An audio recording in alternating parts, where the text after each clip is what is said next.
Hello, everyone. Hi, happy Sovereign Sunday. Happy Sovereign Sunday. Welcome to the Sovereign Lovestream.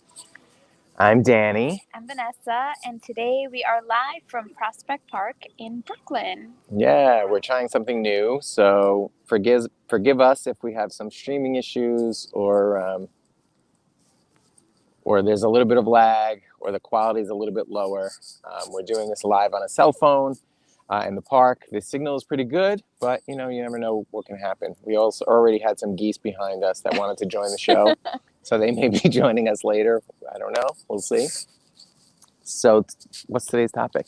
Today we are talking about grounding, and it's the perfect time to talk about this since spring is here. Yesterday was the spring equinox, and the sun's out more. We're getting a lot more of that nourishing sunlight. And for us, I mean, we're in the park all year long. We love to spend time in the park and ground and connect with the earth. So we wanted to share some of the tips, some of the benefits of grounding, how it works for us living in the city. Um, we've always talked about the idea of one day moving somewhere where we have lots of land, and obviously that would be a lot easier for us. It would make it easier for us to ground. But living in New York City, we've still found a sort of workaround, I guess you could say. So that's the topic today. Yep. Before we get into that, actually, though, I want to talk a little bit about yesterday. So some of you have probably seen my video.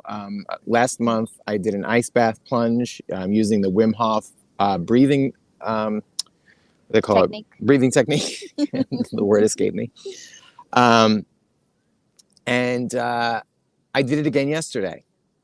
So I wanted to just share a little bit about that. And the interesting thing is that yesterday was you should talk about it, the Aztec calendar. Yes. The day that it was. So on our last episode we had Kale on, and we mentioned some of the living in harmony with nature and how many indigenous cultures knew how to do that. And one thing that I've been reconnecting to is the Aztec calendar, the Mexica calendar, and how the Aztecs were able to identify certain energies that were present on certain days. And yesterday happened to be a day in Nahuatl, it would be Yei Atl, which is 3 water, which is perfect for yesterday's events. Water represents our emotions, and the number 3 represents our blood. And that could be our ancestral lineage. It could also be battles, wars. And so on a day 3 water, you're more likely to face some of your emotions and battle them out. And that's exactly what Danny did. So and that's exactly what I did. I'm going to pop up a picture of me in the tub because just the look on my face itself is priceless. A lot of things did come up during this experience. If you watch the other video, I give you some reflections, but just quickly, so you slide into this tub full of ice water, and immediately your body wants to panic. Your body's and your ego is like, we're in danger here. We're going to freeze. Get out of the water. Escape. You start to almost like you feel like your body wants to hyperventilate. And it takes a lot of self-control to really rein that in, to quiet your thoughts, to not allow your thoughts to cause you to panic. Thoughts about freezing, thoughts about hypothermia, thoughts about the pain itself. Your nervous system is just lit up because you're submerged in this freezing water and your skin is burning. Literally, it feels like it's burning. And so the pain is just lighting up your whole nervous system, and it takes a lot of self-control to be able to stay with it. Just sit in it, sit in the water, and breathe. And for the first 10, 15, 20 seconds or so, yesterday it took me a little bit longer than the first time to regain control of my body. So I ended up staying in longer. That 2 minutes is usually how long the challenge is, right? To stay in for 2 minutes. I ended up staying in it for 2:45 because I felt like the first 30 seconds or so, I was having a lot of trouble getting my breath. And so it took me longer to stabilize. And so basically the idea is, you're sitting there in the water and I'm staring straight ahead I'm just trying to focus on one place and just bring my breath to like a normal, relaxed state. And after 30 seconds or so, the numbness takes over. Your body does kind of relax a little bit. If you're able to catch your breath and just kind of relax into your breath, your body will relax, and the rest of the time is a breeze. Really, once you make it through that first 30 seconds or so, as long as you can maintain that focus on your breath, just evenly in and out, then you can master it. And I did it. I was in there for almost 3 minutes. And I think really what the point of this practice, some people are like, well, why? There are health benefits for sure. It's anti-inflammatory. There's a lot of things that, and you can check out Wim Hof's podcast and learn more about that. But for me, it wasn't so much about any health benefits or anti-inflammation. I'm sure I could benefit from those things as well. For me, it was about, it's a metaphor for life. When challenges come up, right? Like, what is the challenge of getting into a bucket of ice? It's death. You're staring death in the face. It's the fear of, I could freeze to death, or I could cause body damage to my body. It's really, ultimately, it's a fear of death. And so any challenge we come to in life is going to be, ultimately, we're afraid of death, right? That's the worst challenge we can face. And once you can overcome that fear, you can conquer anything in life. And that's what the challenge was really for me. And that's why I continue to practice it, because I want to get to a point where I can ground into my breath quicker, where I have more control over my mind, my emotions. Some crazy thoughts pop up while you're doing this and while you're preparing for this. So we spend about a half hour doing breathing exercises before we actually get in the tub. And while you're doing this breathing, these crazy things come up. Your ego will come up with all kinds of stories why you shouldn't do it. You'll start to have memories to try and distract you from your breath. And the idea is to completely oxygenate your cells. You're doing 30 minutes worth of breathing to flush all of the stale old oxygen out, or carbon dioxide out, and get all fresh oxygen in. Your cells are completely oxygenated so that your body can handle the cold. And there's, Wim Hof tells some stories about that, where he talked about, there was an example, I can't quite remember it, but basically the idea was that somebody died of hypothermia because they were stuck outside in a blizzard and they couldn't find shelter. They were in the wilderness. But if they had been able to do the breathing exercises, they could have survived, even with the temperatures being what they were. So I really feel like it's a powerful lesson for life, to face down your fears and to just use a simple tool like breathing to handle any challenge that you can imagine. You're at work and somebody's screaming at you, your boss is screaming at you, you're worried about losing your job. If you lose your job, you're not gonna have income. The economy is terrible because of the pandemic, because of the lockdowns. There's a whole chain of thoughts, right, that could come with a fear like that. But if you can drop into your breath and just be like, I can handle anything. If I can face down death, then I can handle any challenge that comes my way. So this has been really a really powerful experience for me. And I want to shout out to Omziel Healing Sanctuary in North Bergen, Jersey. They facilitate these events every month, and you can check them out on Instagram at Omziel Healing Sanctuary. If you search it, there's a dot in there somewhere. I think it's omziel.healing.sanctuary. But either way, if you search them, you'll find them. I want to thank them for Omar and Aziel for creating those events, because it really has changed my life in a very powerful way, to be able to walk around knowing that I can handle that. I can handle death. I can face down death. And, I'm sure there's some people saying, wow, that's not really death. I mean, you could get out of the tub at any time. It doesn't feel like that when you're in it. I challenge you, get in the tub and then tell me it doesn't feel like facing down death.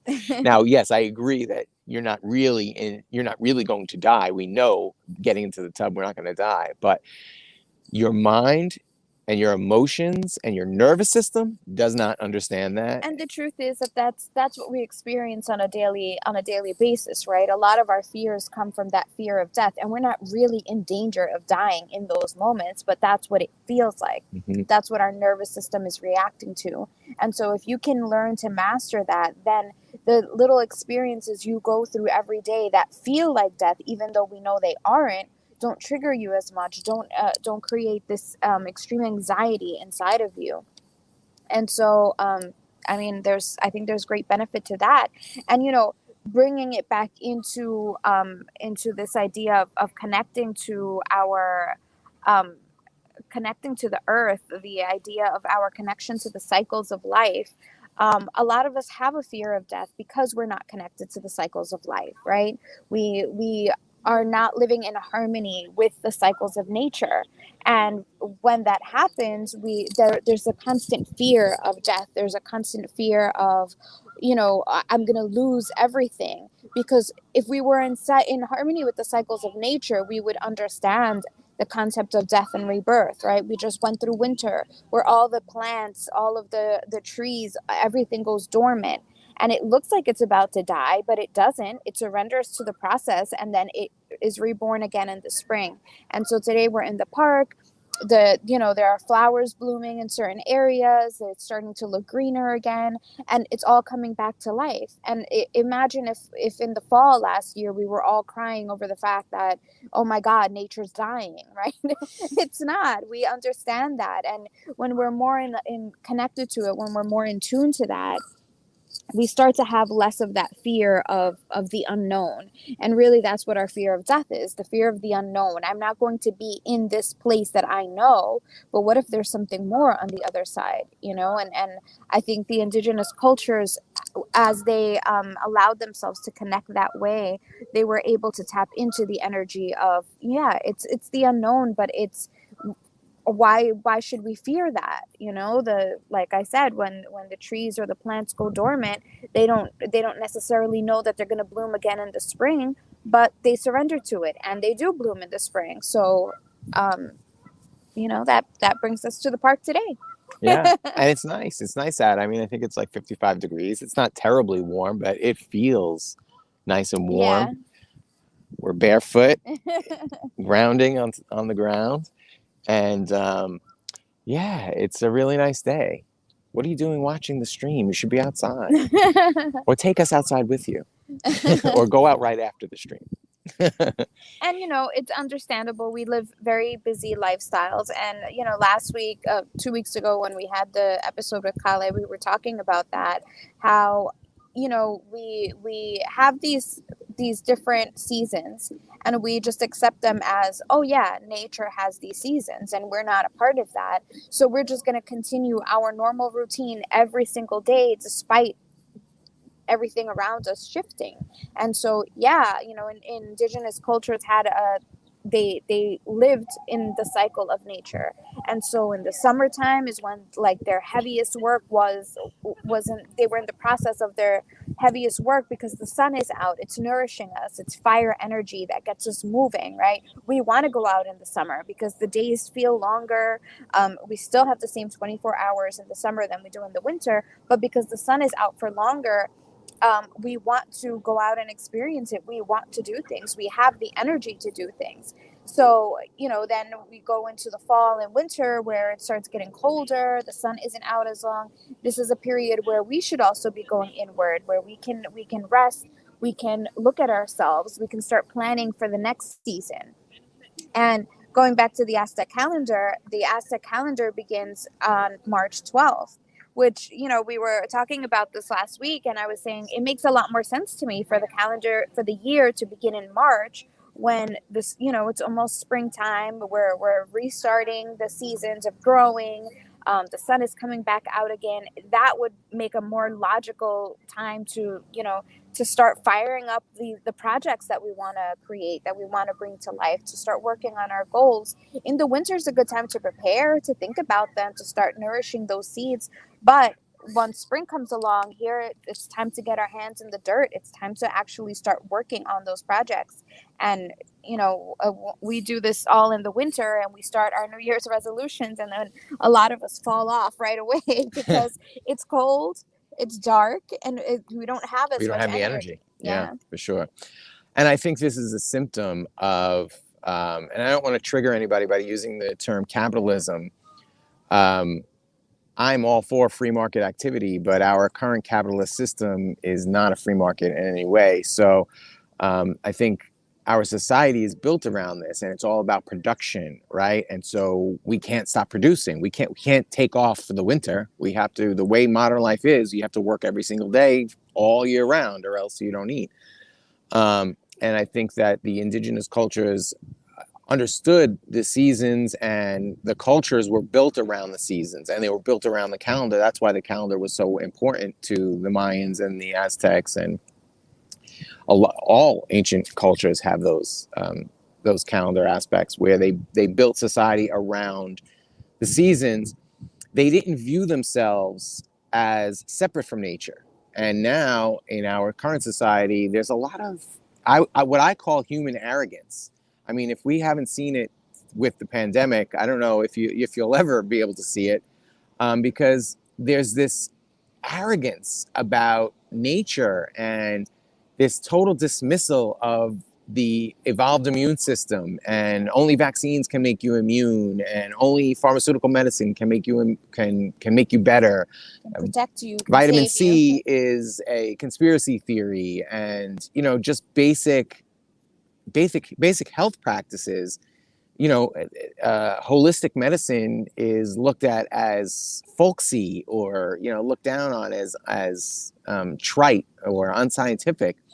But this is thousands of years worth of human development and evolution. We evolved to eat let food be thy medicine. I forget who said that, if it was Hippocrates.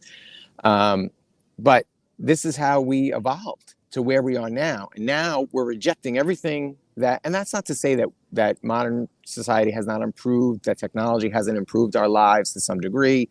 But we can't completely abandon the principles that evolution is built on. This hyper-capitalist or consumer capitalist or crony capitalist, whatever you want to call it, society that has gotten us totally away from nature, and even rejecting or mocking nature in favor of what essentially are products. Vaccines are pharmaceutical products. I'm sorry to those who are pro-vaccine, and I'm not even saying I'm necessarily anti-vaccine. If you feel like you want to take vaccines, that's up to you. But I'm getting off on a tangent here. The point is, I think our capitalist society has gotten us away from the knowledge that we are nature. Humans are natural beings. We are not separate from nature. We are not above nature, for sure. We are a part of it, and we need to stop acting like and living like we're a part of it, apart from it, or above it.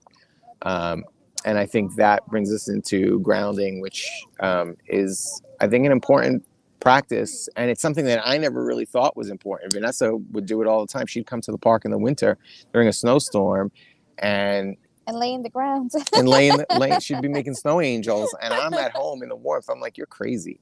But anyway, it's not something that I've always respected, but I've come to understand that it is important. And so I do try, especially the fact that we live in Brooklyn and we're surrounded by concrete and the electrical grid and all of these things. It is important to get back into the park. There's some dogs who are excitedly greeting each other. I don't know if anybody likes to watch dogs. I'm fascinated when I watch dogs like greet each other, like when they're walking, strange dogs that don't know each other. I think it's fascinating. Yeah. Humans we should start sniffing each other's butts. Maybe we would start realizing that, what, our shit does stink. We'll stop thinking we're better than other people. Going back to the grounding, I think it's interesting if you notice a lot of children have a habit of like when they go to the park, they automatically want to take their shoes off. And I think it's just human nature, right? We want to connect with the earth. It's fun. Kids love playing in dirt and it's healthy for them. And we run towards what is good for us. Automatically, we have that inner knowing, that inner knowledge. Um, Xander loves coming to the park. He loves taking his shoes off and running around barefoot in the grass. It feels good. There have been studies, and there are definitely health benefits to it. There's it reduces inflammation. It helps your blood cells. It helps Do you know people. how it reduces inflammation? Something about the blood cells. I can't remember right now Okay. exactly. You're putting me on the spot. Sorry. um, yes. So there are a lot of health benefits to it. Depression and anxiety. You know, you come out into nature, you breathe in the fresh air, you're touching the ground, You're you're getting the feeling the vitamin D. trees. It's all, it's also beneficial to our spirit as well. And we're electrical beings, our electromagnetic bodies. When we put our feet or our hands on the earth, we get nourishment from the earth as well. So there are plenty of benefits. You can look all of those up online. What we wanted to share most of all was that even living in a big city, there's time for that. If you can make time to go to a bar and drink some alcohol, you can make time to stop at the park, and if you don't want to take your shoes off, at least put your hands on the ground and feel the earth. And there's it's very humbling at times, I think, when you pay attention to nature and you realize the way nature works and the way nature operates. A few years ago, I was in the park on the first day of spring, and it was snowing. And that was actually one of the times where I went into the park and I just lay down on the ground and allowed the snow to just fall all over me. And I was just thinking about how beautiful it all looked. It was the first day of spring, and I had already seen tons of people complaining on Facebook and social media that it's snowing. I can't believe this. This sucks. Why is it snowing? It's the first day of spring. Like this arrogance because somehow we know better than Mother Nature when it's time to stop snowing. And so I was laying there looking at the trees and just watching them stand tall and accepting the snow. It's just another day out in nature. They don't have a calendar. The trees aren't looking at the calendar and saying, nope, I'm not accepting this snow because it's spring. This is supposed to be over, right? It just accepts, it just allows. And you know what? I feel like once spring rolled around, everything was just greener and more beautiful. And it was just this extreme lesson in surrender and allowance. And we struggle so much wanting to control everything, which is why we have this fear of death. If I can control anything, I need to control my ability to be alive for as long as I want to be alive, right? That's why we take medications for every little thing. We don't even want to look at the problem because the problem might alert us to the fact that we've caused the issue. So instead, we're just going to look at for something to cover up the symptom. I'm going to take an Advil to get rid of the headache that's letting me know that I'm thirsty. Instead of drinking the water, I'm going to take the Advil and just forget the rest, right? And in this desire for control, we actually lose more control.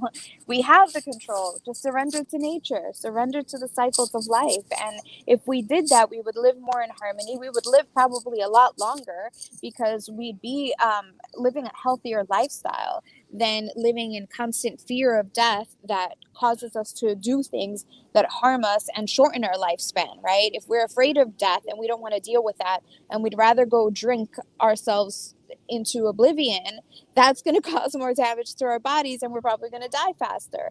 So it's a matter of perspective, I think.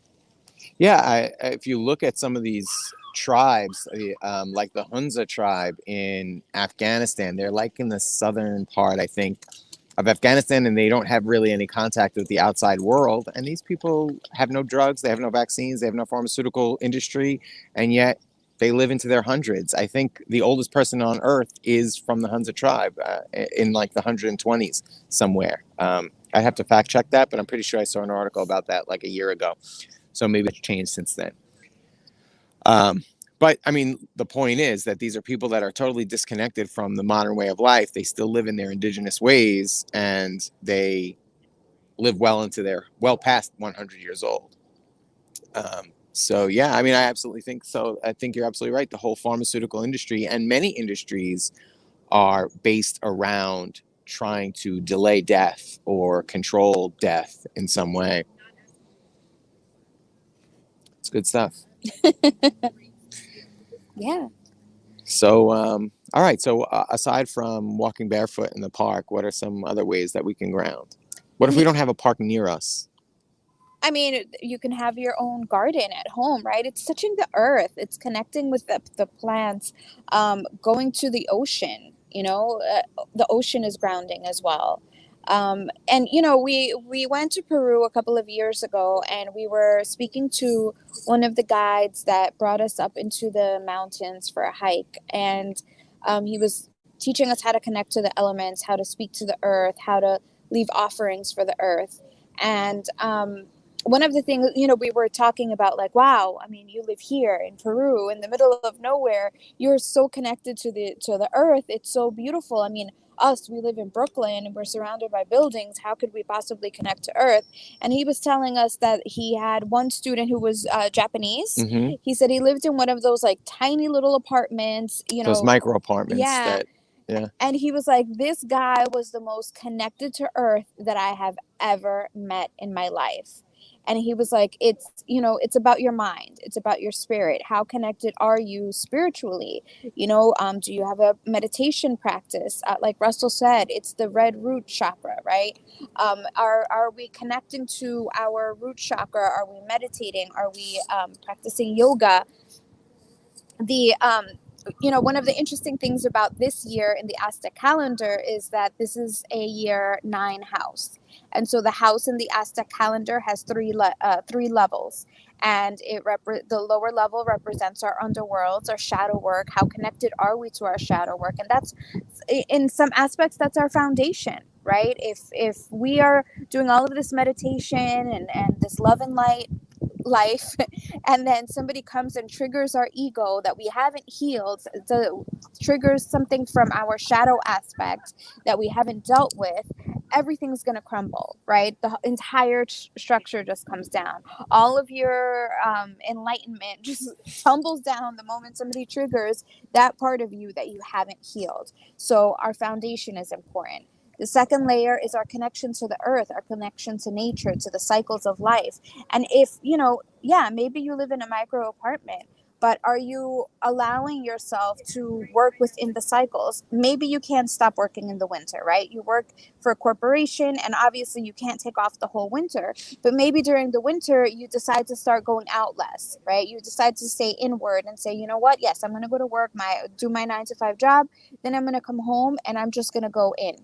I'm just going to, meditate. I'm going to look at myself. I'm going to look at the things that have happened this past year, the things that, the triggers that I've been experiencing, and work through that. Let me look at some of that childhood stuff that I haven't wanted to look at, that sometimes rears its ugly head and triggers me, right? I'm going to look at it and I'm going to process it. And, you're slowly living within the cycles of nature as well. And, we don't do that, right? In the winter, it's like, oh my God, it's cold. I need to go out and get a drink. I need to go out and see my friends. We have this idea that we're missing out on something. And, like Cheryl said, watching and observing trees, wind, the birds, all creatures, the observation of all of these things is so beautiful. And once you start paying attention to just little things, it's just so, like, mind expanding. And it seems silly. I'm the type of person that thought that this sounded silly. Like, oh yeah, I'm gonna go to the park and look at trees, and that's gonna like make me have a better life, or it's gonna make me more relaxed. And I think because I felt that way, I never tried it, I never did it, and I just continued to live in those stressful type patterns until basically it was because of Vanessa. She would be coming to the park, and I'd be like, all right, I'll come with you. And I started to understand and feel the difference, and started to appreciate it. And yeah, Cheryl's absolutely right. Like looking at the patterns. I've seen plenty of memes of the patterns, how they repeat, like in right where I've seen it in memes. I mean, if that's not indicative of our I've seen nature in society, memes. how ridiculous, like that I would even just say that, you know, as an educational thing. I've seen memes where they show you the patterns in the leaves, the trees, in our lungs. It's all the same. You know, the circulatory system, it mimics the same way trees are, the veins in the leaves, and all those things. I'm sure you've probably seen those memes as well. So don't just look at the memes, come out into nature and actually observe the leaves, the veins in the leaves and the trees, and how those things all mimic each other, and you start to see the oneness of everything. You start to see the connections between all of these different things, and you start to appreciate it more. And just that in and of itself is a meditation. It's a meditation to be here, just thinking about the trees, looking at the trees and thinking about it, or thinking about the sun. You know, so aside from the fact that you're physically touching the ground and grounding into the earth's electrical system, rather than always having rubber soles on our feet that insulate us from the earth's electrical system. And you know, Vanessa's right, there's science, that's science, that our body, our nervous system is electrical. And so it is important to ground. I saw somebody in the comments before saying that they sleep on some kind of grounding plate that they have connected to the ground. That's interesting. That's something to research. Maybe if you're living in a micro apartment, you could do something like that, like literally hooking up a copper wire to your bed to ground it. Yeah, It's an interesting idea. There are so many different ways that we can practice grounding. I mean, for me, sometimes even coming to the park and feeling the wind on my face, or feeling the heat of the sun, right? All of these little elements that we take for granted. And because we do take it for granted, right? Oh, the sun is out. Yes, it's time to go out and party. But, you know, we're not honoring Sun's out, it. guns out. We're not honoring nature. We're just kind of taking it as like, oh, this is for me, right? Something for me to consume. Exactly. Yeah. And because we live in a society that is based on consumerism, we're just like, yeah, it's out here for me. But what am I doing? What am I giving back to the earth? How am I communing with earth? And yeah, us being out more in the winter where the earth is going dormant, it puts stress on the earth as well, right? And we just had this experience. And yeah, I agree. It was frustrating and hurtful for many people to have to experience the lockdowns, but so many people were automatically turned onto nature. Everybody. I mean, I am in so many plant groups right now.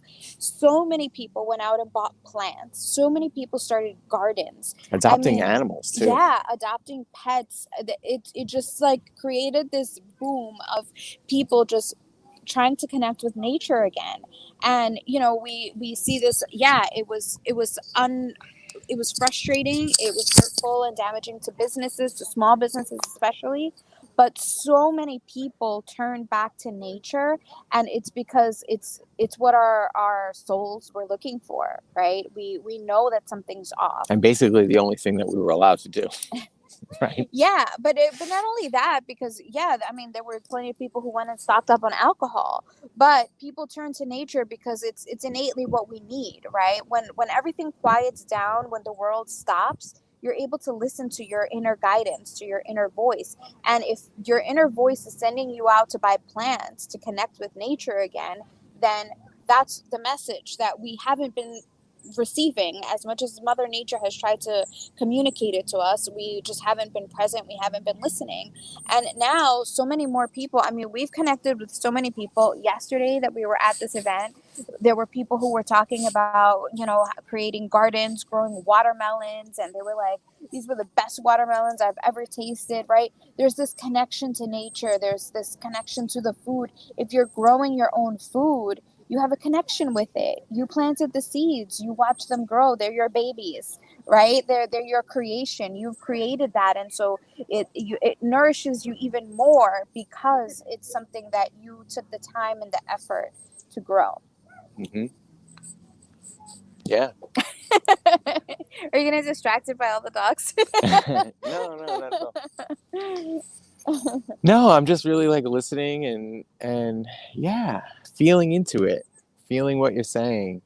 And I think, yeah, like we met this guy Dave yesterday, and he was talking about the watermelons he was growing, and he was so proud of it and so excited over it. And I think sometimes we feel like, oh, it might seem a little silly or trite, right? Instead of talking about the raise I just got or the new car I just bought or something like that, right? Like, oh, I just grew these beautiful watermelons that were so big and so sweet and delicious. He was so excited about it. If you're in And it any was gardening beautiful. groups, you'll see that everybody's proud of all of their crops.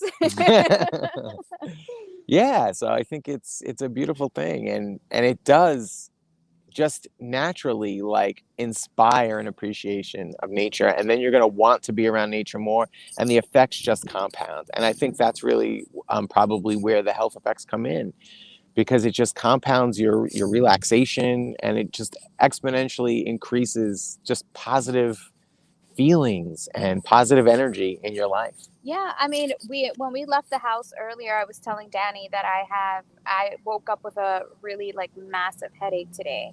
And I've been struggling with it all day, and we've been in the park probably for about an hour and 15 minutes, and I was just noticing that I don't have the headache anymore. Ah, see, I told you. So and he said that he was like, oh well, you'll feel better in the park, and I knew that was the case. I usually, when I'm feeling stressed, when I'm feeling anxious or frustrated, the first place I go to is the park. And we're very fortunate that we're in walking distance from the park.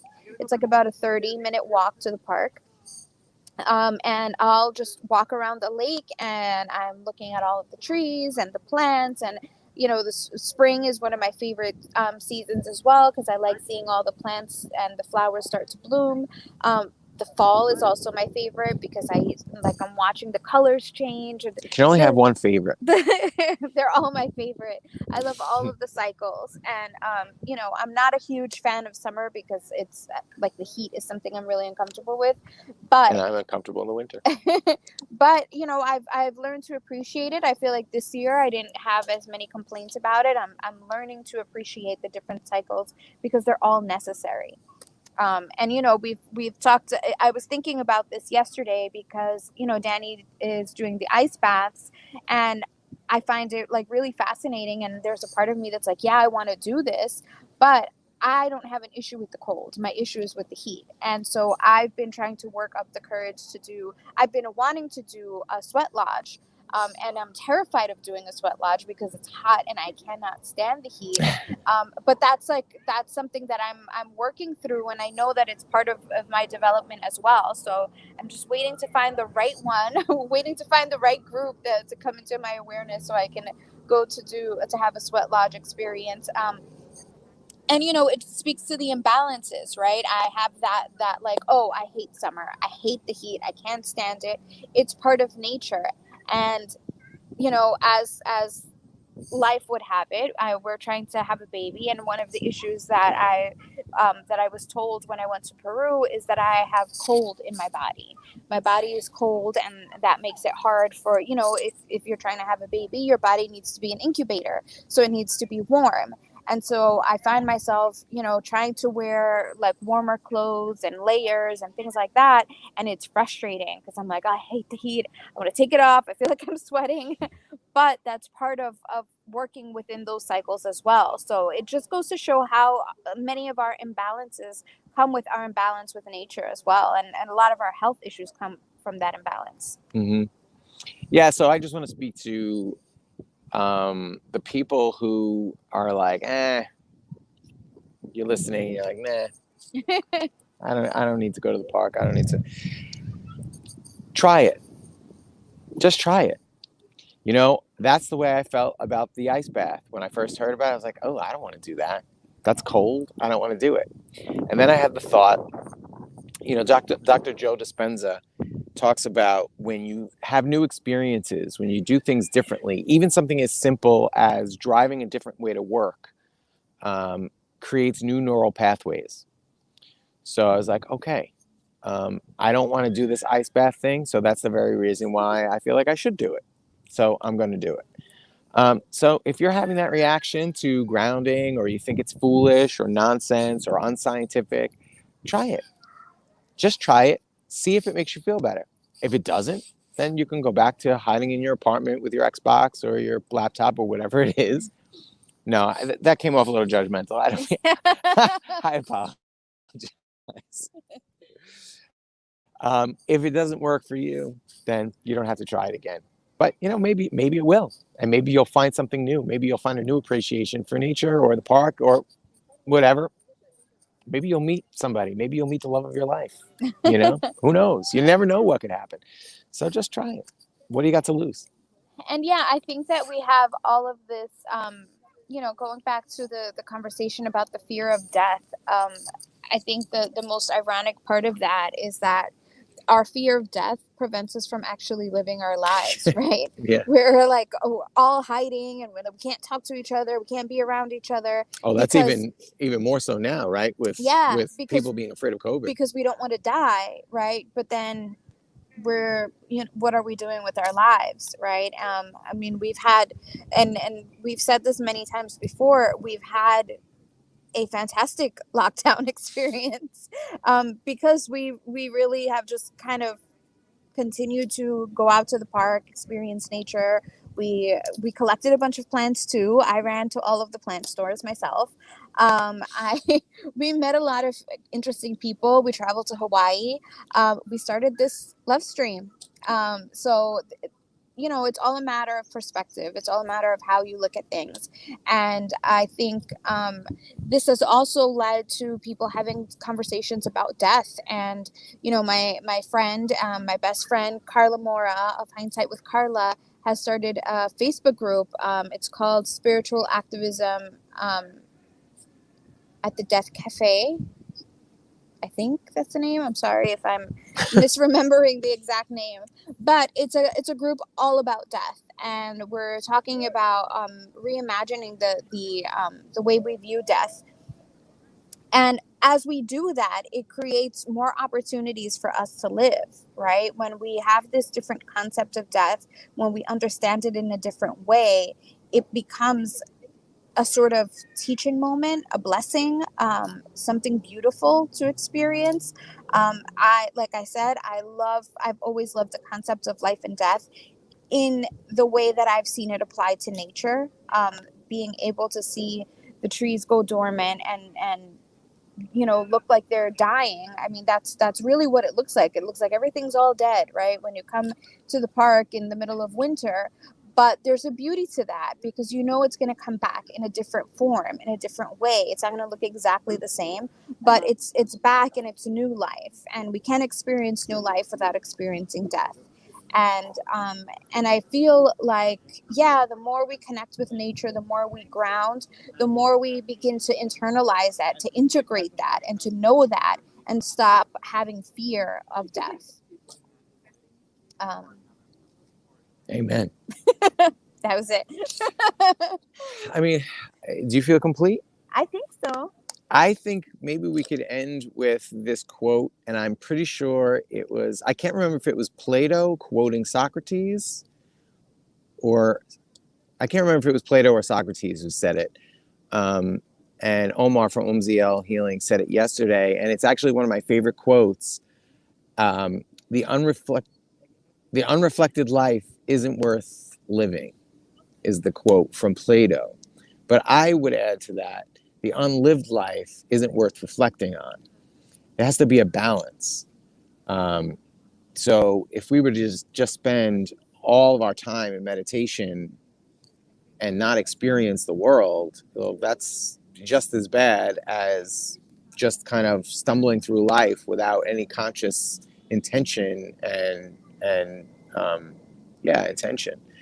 So I think it's a matter of finding the balance between those two things, the balance between life and death, right? We don't want to be reckless with our lives because we don't fear death, right? I'm not going to walk out in front of a bus or not look when I cross the street because, I don't fear death. But I'm also not going to stay on the corner and never cross the street either because I fear getting hit by a bus, right? we have to find that balance. And I think that it's okay that that balance looks different for different people. Our balance doesn't have to look like your balance. So what we're really, I guess, encouraging you to do is find what your balance is. And try it out. I mean, so many people, I think, don't even know what grounding is, right? They don't know that we can connect to nature, that there are health benefits to it. And a lot of people like to look at things from a scientific perspective. Well, what are the health benefits? How does it work? There's plenty of research on the internet. You can do your own research and find out how exactly it all works. Facebook might fact check it and deem it a conspiracy theory. But Maybe, I don't know. But either way, you can go ahead, do the research on it, but try it. Come out in nature, spend some time here, just decompress, breathe fresh oxygen. You know, there's you know, it's going to make you feel better regardless. And it's one of the best ways that I find for myself to calm down, to relax. I mean, we've talked about our many arguments, and even over the years, when we were in really dark places, one of the things that helped me the most was walking in the park.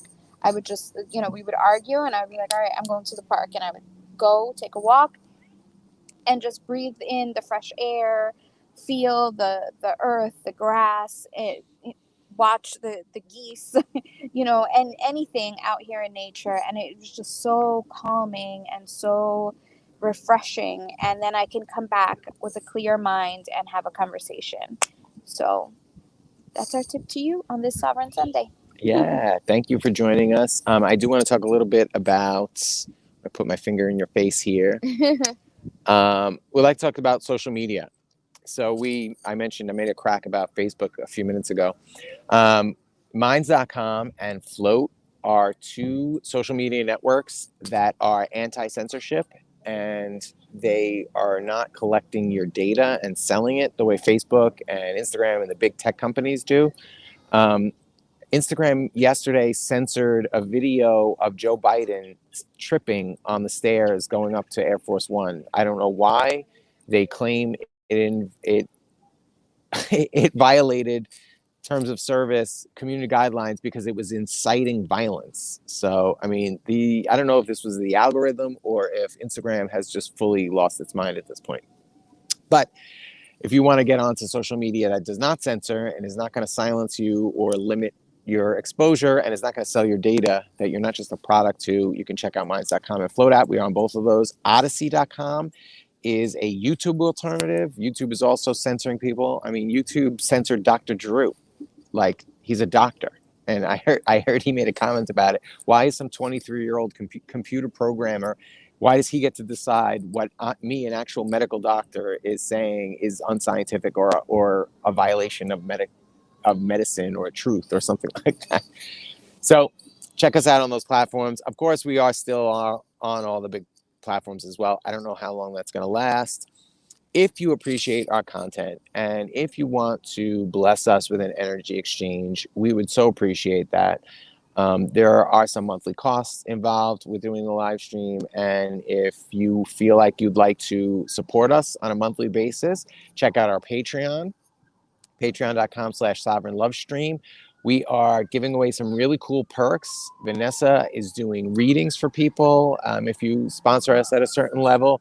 So check that out. Even just a few bucks, $5 a month, it helps. If we can get 10 or 15 people to support us with a few bucks a month, I mean, that would be just amazing. And it's just if you feel like you get some value out of this and you appreciate it and you'd like to support us, we would, be very grateful for that. So if you want to check out the Patreon and you can see what perks we're offering there, you might find something that you like. So with that said, thank you very much for joining us. We appreciate you. And we hope you get to spend some time in nature. Yeah, get outside. It's so nice out. If you're in New York, especially, it's such a beautiful day today. Go get some vitamin D. So thanks again. See you in a few weeks. Happy Sovereign Sunday. Happy Sovereign Sunday.